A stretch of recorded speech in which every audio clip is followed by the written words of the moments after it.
My annual performance review was scheduled for 2 p.m. and Steve called me into his office just before lunch. I was nervous because of my recent criticism of his decisions regarding customer complaints. He was a sensitive person and intolerable when his judgment came into question by subordinates. I sat in the chair after closing the office door and waited for him to speak, hoping the conversation would be brief and to the point.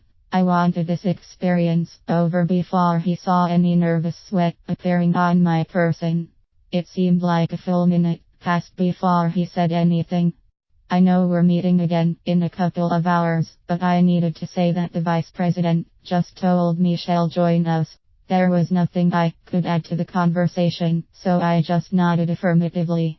This could only be bad news. He was calling in support artillery, the big gun.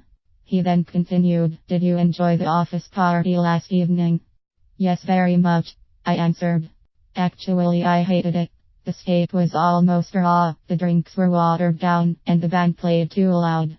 Other than that, the speeches were boring." And after a slight pause I added, "Your wife told me what you did."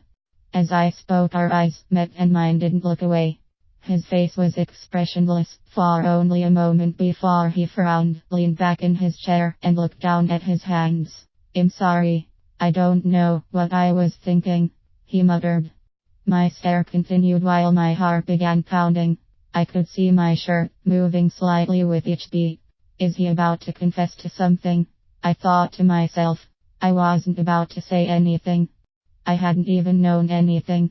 My mouth was hanging open.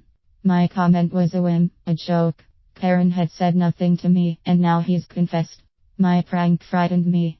It was dangerous. I couldn't afford to lose my job, and now I was more vulnerable than before.